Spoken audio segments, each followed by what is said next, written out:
Yes, a very good morning to all of you. Let us start with the revision of data handling, chapter number 5 of your book. All of you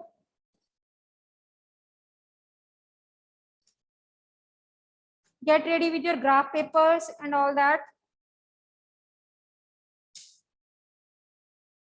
So first of all, we have started with the definition. What is data? It is the collection of facts and figures. Collection of facts and figures.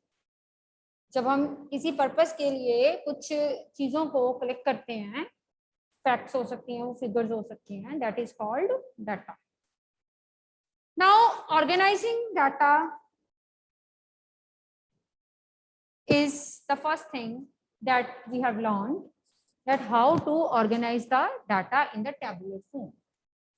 Before learning that how to organize the data in the tabular form, let us see what is the definition of frequency.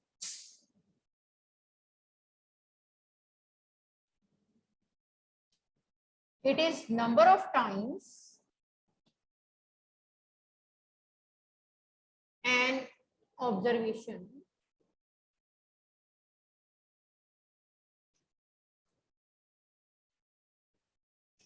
appears in a data.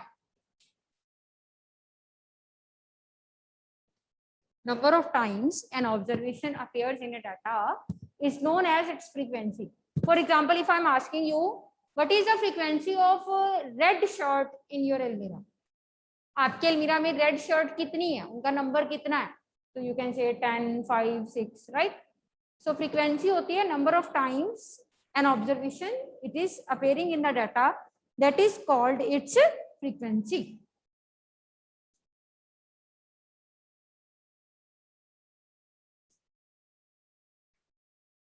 तो पहले हम frequency पे based एक दो questions करेंगे, उसके बाद हम अगला कॉन्सेप्ट शुरू करेंगे.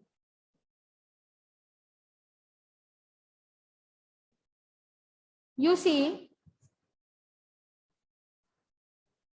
question number 2 of exercise 5.1. Second question of 5.1.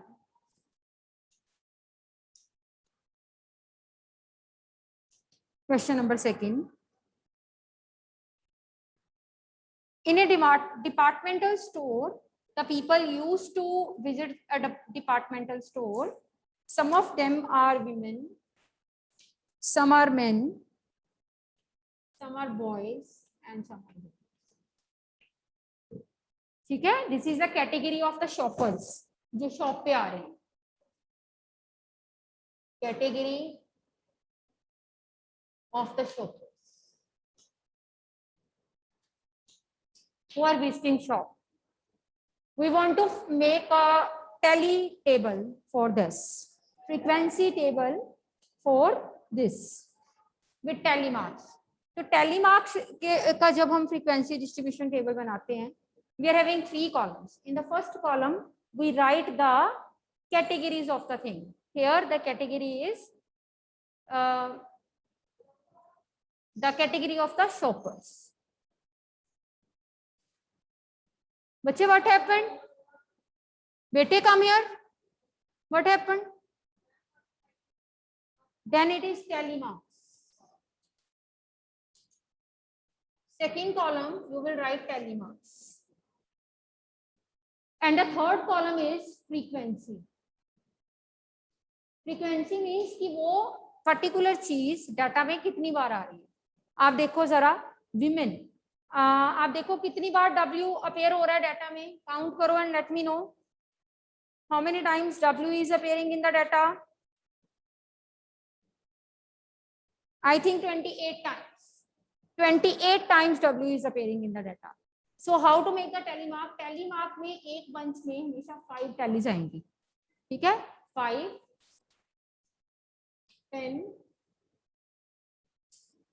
15,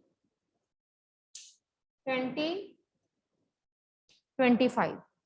25 sorry 28 है टोटल, ये 25 हुई, आगे आगे 3, टोटल बनी 28.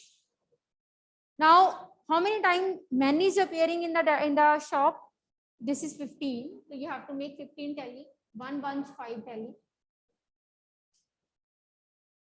Man is coming 15 times. Then come to boy. Boy, there are 5 boys who are visiting, so 5 bunch में आ गया. Then we are having girl, 12 girls, 5, 10 and 2. So this is how we will make frequency distribution table for ungrouped data. Ungrouped data means जिसमें हम जो categories हैं वो 3-4 ही हों, या जिसको हम बिना ग्रुप किए डील कर सकते हैं. इसका अगर हमें ग्रुप ना भी बनाऊं, आई कैन डील. ठीक है, चलिए नेक्स्ट हमने डिस्कस किया था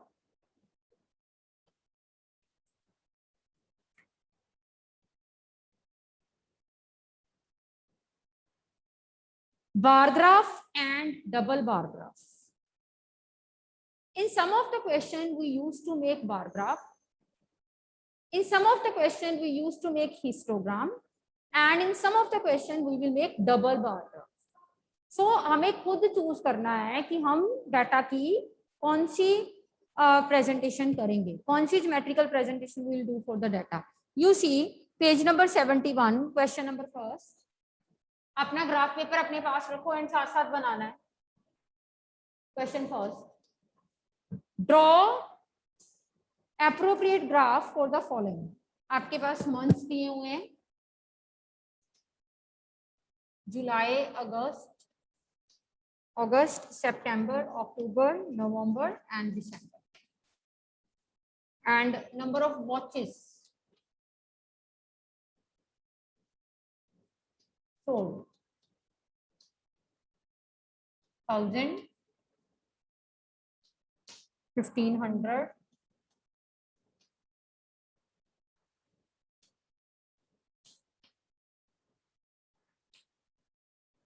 months and number of watches sold, they are given to us.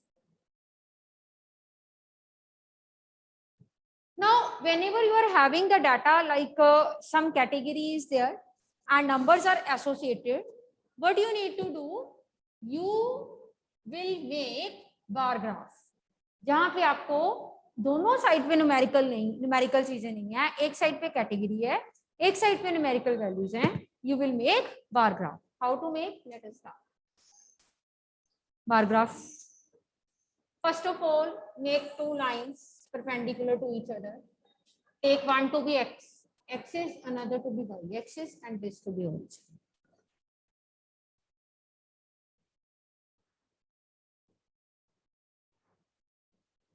Now the category of the things, जैसे कि months का type है, you will always take along x axis. These are the months along x axis, and number of watches, it will be taken along y axis. Number of watches taken along y axis. अब values देखो, आपकी कम value 1000 है, सबसे कम 1000 है और सबसे maximum है 2500. हम अगर 100 का गैप ले लें तब भी चलेगा, 500 का ले लें तब भी चलेगा, क्योंकि 500, 1000, 1500 कोई भी ऐसा नंबर नहीं है जो हमारे पास 5 का मल्टीपल नहीं है. तो हम 500 का गैप ले लेते हैं. 500, 1000, 1500, 2000, 2500. जब बार ग्राफ बनाओगे तो you can write only the scale of Y axis, पर जब हिस्टोग्राम बनाते हो तब आपको वाई एक्सिस और एक्स एक्सिस दोनों का स्केल लिखना होता है. तो scale of Y axis. One block, कितनी watches? 500 watches.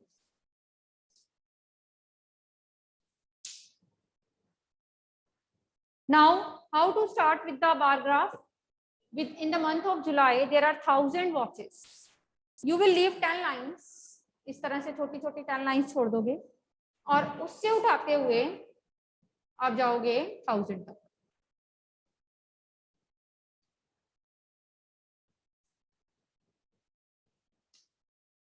In the month of July, 1000. Then in the month of August, 1500. You will leave 10 lines and start your graph from here. Bar. Stop at 1500, take U-turn, come back on the bold line. जो bold line है जिसमें 10 lines count हो जाती हैं, उस पे वापस आओ. August, this is 1500. September, I am doing the same 1500.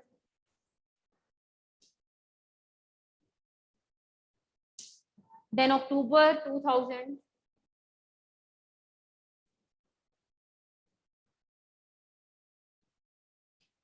November 2500.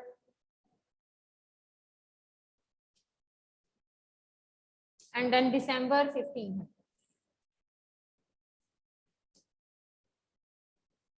Leaving the same gap and covering the same gap will give you the picture of bar graph.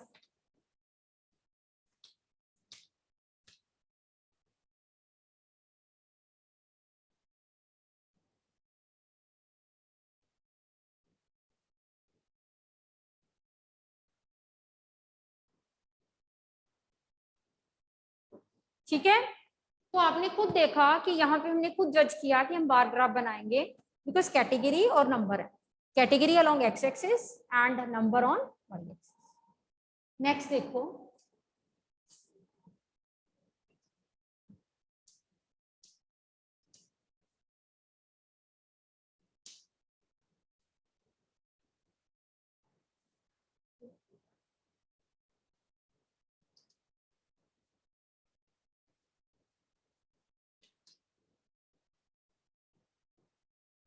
ठीक होगी बात. चलिए नाउ इसका जो आप देखो सेकंड क्वेश्चन है, इसी का ट्राई दिस का second. There are certain sections, sorry, schools whose children like to do some walking and then cycling. So schools are School A,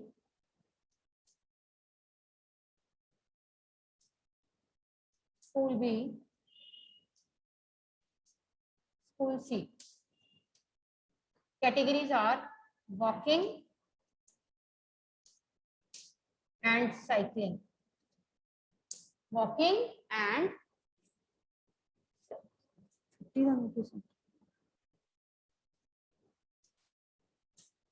बच्चे पहन देना 1 मिनट. ये मतलब हूं कदों देना है? हाँ जी, अज दे के जाना. ये लिखा है डायरेक्टली टू तिल 31. अच्छा, जेडे हर महीने एबसेंट रहंदे सीगे शॉप.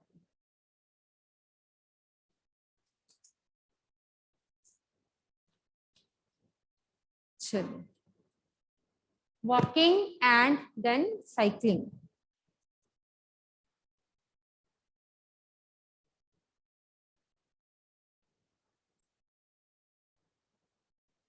This is 40 वॉकिंग के लिए.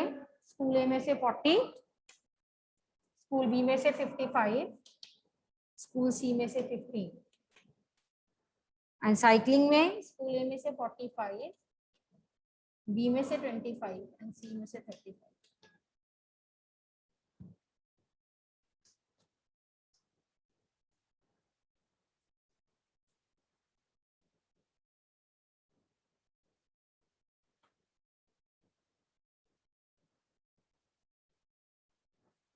अब यहाँ पे फिर से वही बात है, तो कैटेगरी ही, साथ में न्यूमेरिकल वैल्यूज बनना तो बार ग्राफ ही है, बट क्योंकि 2 तरह की वैल्यूज हमें गिवन है, so we will make double bar graph this time. इसलिए इसमें हम क्या बनाएंगे?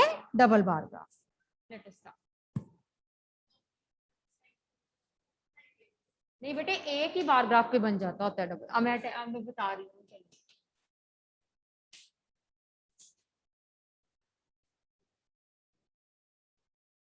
यहाँ पे आपके आएगा स्कूल्स, कैटेगरीज, यहाँ पे नंबर ऑफ स्टूडेंट्स,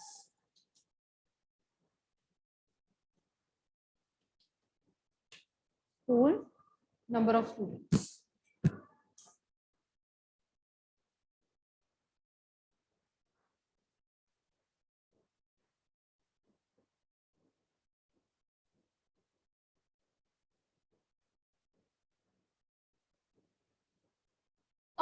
पहले तो वैल्यूज देखो आपकी, कम से कम वैल्यू है 15, maximum is 55, so let us take the gap of 10।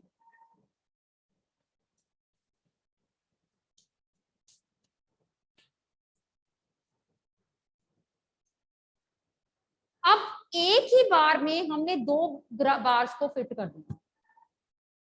जैसे स्कूल ए है ना, 40 है ना वैल्यू, आप 10 से शुरू करो, 40 तक जाओ, आधे बार पे वापस आ जाओ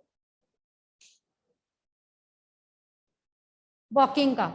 और सेम स्कूल का साइकिलिंग है 45, सेम बार को ऊपर 5 ऊपर ले जाओ और पूरे बार पे वापस। आधा बार हमने दे दिया वॉकिंग को, आधा दे दिया साइकिलिंग को। ये हो जाएगा वॉकिंग का और ये हो जाएगा साइकिलिंग का। यहाँ पे आप शो कर दो that horizontal lines is for walking and vertical lines are for cycling.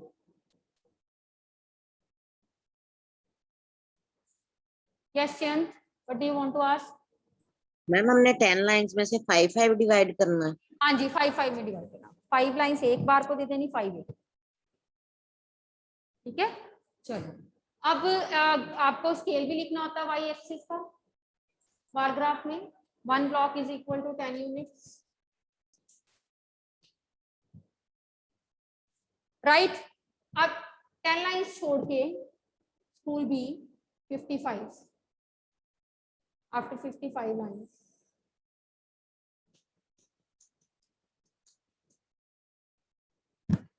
and then cycling 25, यहीं पे 25 से बार को शुरू किया, नीचे गए, cycling is 25, this is 55, this is school A, this is school B.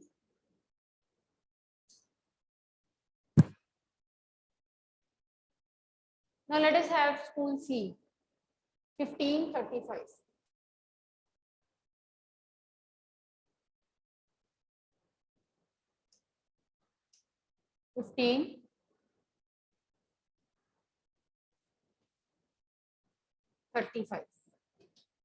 This is school C.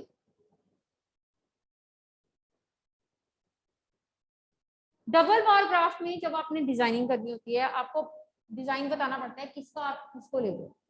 Horizontal वाला block मैंने वॉकिंग के लिए लिया, वर्टिकल वाला साइकिल।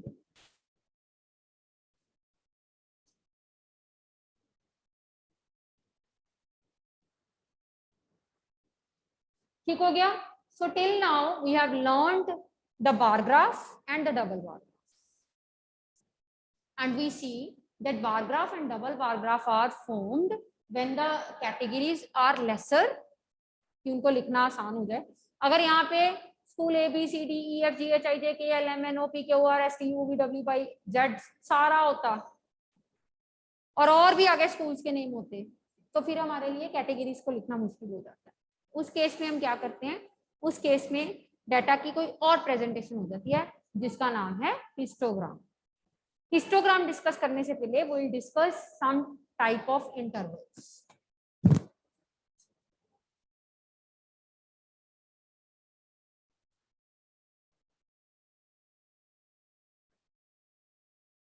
जैसे मान लो आपके पास यहाँ पे 100 स्टूडेंट्स के मार्क्स हैं, किसी के 0 हैं, किसी का 1 है, किसी के 11 है, किसी के 12, किसी के 13, 55, 60, 100 स्टूडेंट्स के मार्क्स हैं 100 के बीच बीच।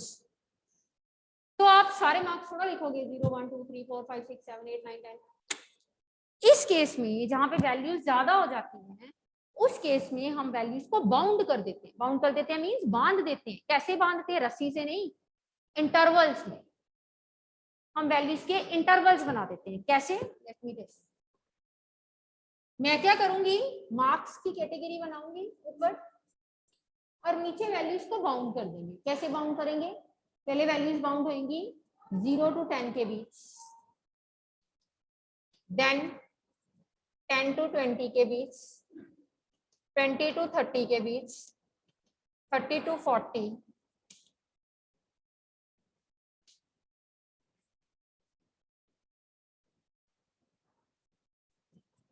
चलो हम 80 तक ही ले लेते हैं। मान लो 80 तक मार्क्स है, तो मैंने वैल्यूज को ऐसे बाउंड कर दिया। सपोज 0 to 10 तक मार्क्स जिनके आए हैं वो 5 स्टूडेंट हैं, ये 3 है।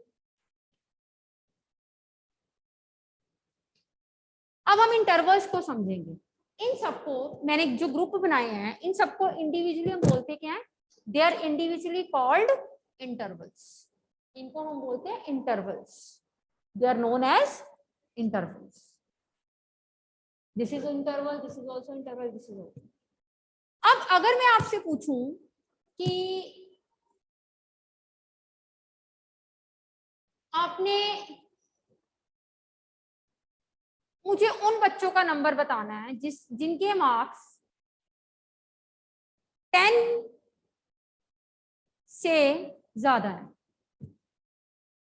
10 या 10 से ज्यादा, तब आप ये वाला ग्रुप नहीं लोगे। इस ग्रुप में 0 से लेके 9.999 है, 10 नहीं है, 10 अगले में आ जाएगा। 20 इसमें है, इसमें नहीं है, अगले में है। 30 इसमें नहीं है, अगले में है। इनको हम बोलते हैं exclusive form of interval. Exclusive form का मतलब होता है जिसमें अपर लिमिट इंटरवल में से एक्सक्लूड हो जाती है, in which upper limit is excluded from the interval. बात करें 0 to 10 की, तो इसमें 10 नहीं आएगा। 10 to 20 की, इसमें 20 नहीं काउंट करेंगे, 20 को नेक्स्ट में काउंट करेंगे, एंड सो ऑन। ये बात बहुत इंपॉर्टेंट है इंटरवल्स के लिए, क्योंकि आपके सिलेबस में एक्सक्लूसिव फॉर्म ऑफ इंटरवल ही है, तो आपको पता होना चाहिए एक्सक्लूसिव फॉर्म में अपर नंबर को हम नहीं लेते। ये 0.999 तक वैल्यूज रखता है ये इंटरवल अभी। अब ये जो वैल्यूज है, मैं कोई इंटरवल एक ले लेती हूँ, ये इंटरवल मैंने ले लिया। इनमें जो वैल्यू पहले लिखी होती है उसको बोलते हैं लोअर लिमिट, और जो वैल्यू बाद में लिखी होती है उसको बोलते हैं upper limit. Lower limit and upper limit. Then हमने एक फॉर्मूला किया था size of interval. Size of interval को हम विड्थ ऑफ द इंटरवल भी कह देते हैं। Width of the interval, length of the interval भी कह देते हैं। Length of the interval. अब इसका फॉर्मूला क्या होता है? Size of interval, width of interval, length of interval का इसका फॉर्मूला होता है अपर लिमिट माइनस लोअर।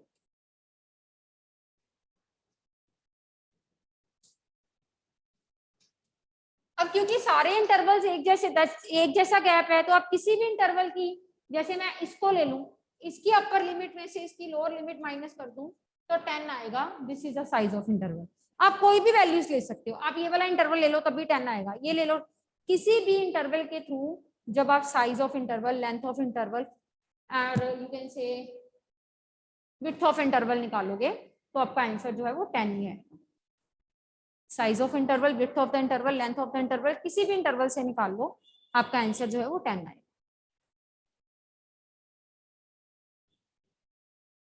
ठीक होगी बात? फिर हमने किया था तीसरा point, class mark of the interval.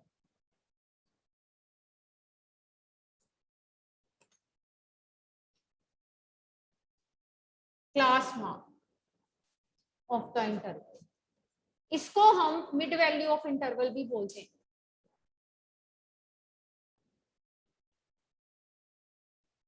Mid value of interval, class mark of the interval और mid value of the interval. क्या फॉर्मूला होता है? Upper limit plus lower limit divided by 2। Upper limit plus lower limit divided by 2। जैसे ये है, this is upper limit plus lower limit divided by 2। किसी भी interval का निकालना हो, आपने अपर limit plus lower limit divided by 2 करना है। 30/2 15। क्लास मार्क का फॉर्मूला आपको आना चाहिए, 1 मार्क में आ सकता है। आपको साइज ऑफ द इंटरवल निकालना आना चाहिए 1 मार्क के लिए। आपको अपर लिमिट और लोअर लिमिट का पता होना चाहिए। This is called types of intervals. This is exclusive type of interval जिसमें अपर लिमिट इंटरवल में एक्सक्लूड होती है। चलो now we do page number 73, try this.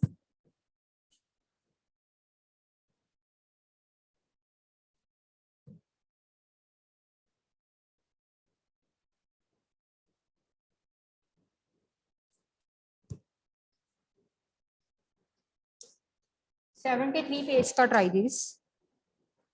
Income,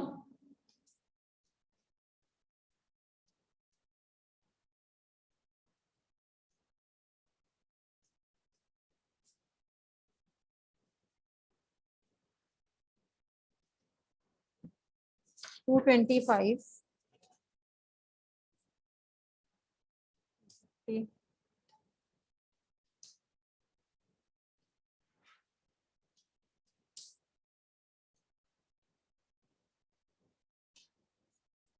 these are the intervals. Daily income in rupees. This represent daily income in rupees. किसकी income? Workers की income, number of workers. इसको frequency भी बोल सकते हो। और किसी चीज का नंबर उसकी फ्रीक्वेंसी होती है। 45, 25,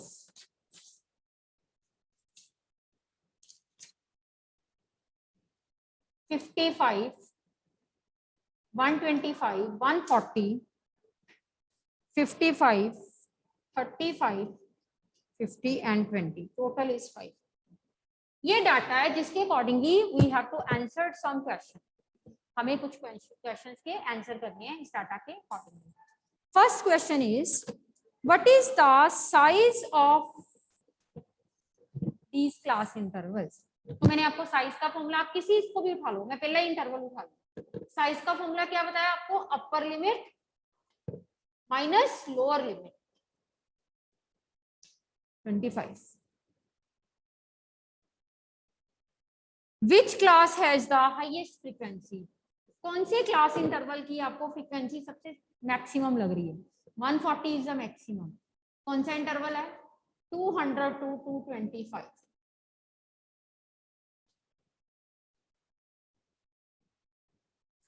किस इंटरवल की आपको फ्रीक्वेंसी लोएस्ट लग रही है? कम, सबसे कम ये वाला 20 सबसे मिनिमम है।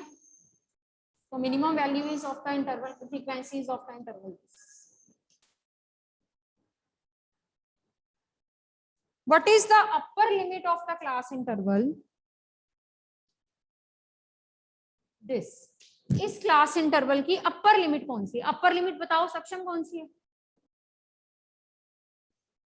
ये पढ़ा इंटरवल, उधर क्या देखना? इस इंटरवल को देख के बताओ अपर लिमिट क्या है। इधर जो मैक्सिमम है, जो बाद में लिखी हुई है, वो अपर लिमिट है। 275 इज द अपर लिमिट।